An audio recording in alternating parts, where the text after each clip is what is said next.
நம்மை சுற்றியுள்ள இயற்கை நிகழ்வுகள் அனைத்துமே ஒரு காலகதிக்குட்பட்டே நிகழ்கின்றன. மலர்களும் இதற்கு விதிவிலக்கல்ல. காலையிலே சூரியனை கண்டதும் தாமரை மலர்கின்றது.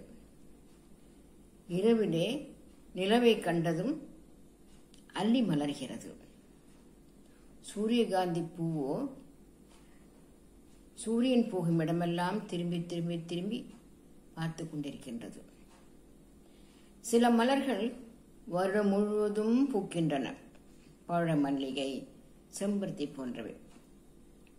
சில மலர்கள் அந்தந்த பருவத்திற்கு பூக்கின்றன.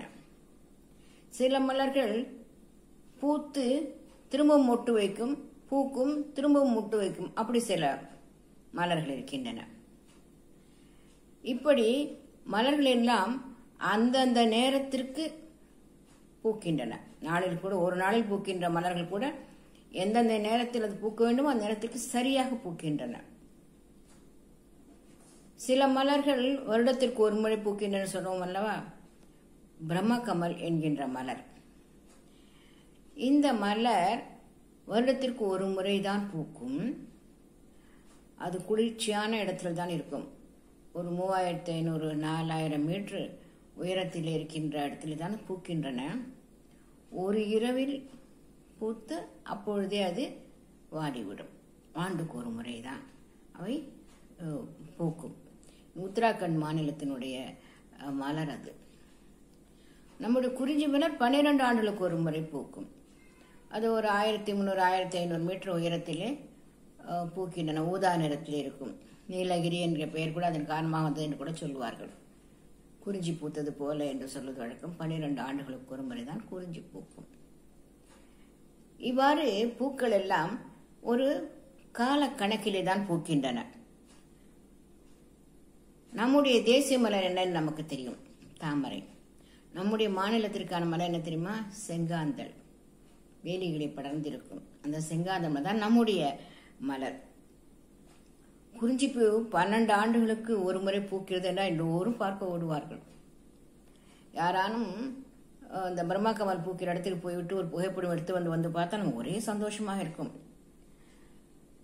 இவ்வாறு பூக்கள் எல்லாம் அவற்றுக்குண்டான ஒரு கால பிரமாணத்திலே, ஒரு கால நிலையிலே, எந்தெந்த நேரத்திலே பூக்க வேண்டுமோ அப்படி பூத்து எந்தெந்த நேரத்திலே அவையெல்லாம் நமக்கு மகிழ்ச்சி அளிக்க வேண்டுமோ அவ்வாறு மகிழ்ச்சி அளிக்கின்றன. அனிச்ச பூ என்று ஒரு பூ, அது முகர்ந்து பார்த்தாலே வாடிவிடுமாம். திருவள்ளுவர் அழகாக சொல்லுகின்றார். விருந்தினர்களை எவ்வாறு நாம் கவனித்துக் கொள்ள வேண்டும் என்பதை சொல்லும் பொழுது அனிச்சப்பூ பற்றி சொல்லுகின்றார்.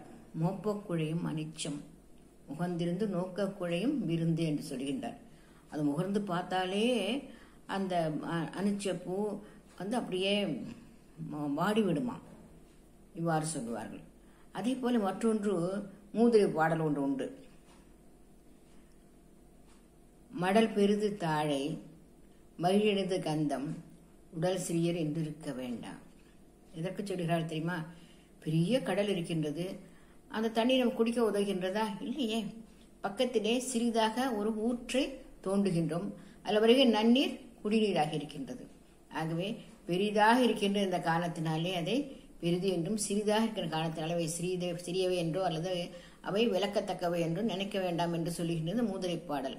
ஏனென்றால் தாழை மடல் பெரிதாக இருக்கும், இந்த மகிழம்பு சின்னதாக இருக்கும். வாசனை எப்படி இருக்கும் தெரியுமா? மகிழம்பு வாசனை. அது ஒரு மரப்பூ. அது மகிழம்பு மரப்பூ. இது புதர். தாழைங்கிறது, தாழம்பு என்பது புதர்.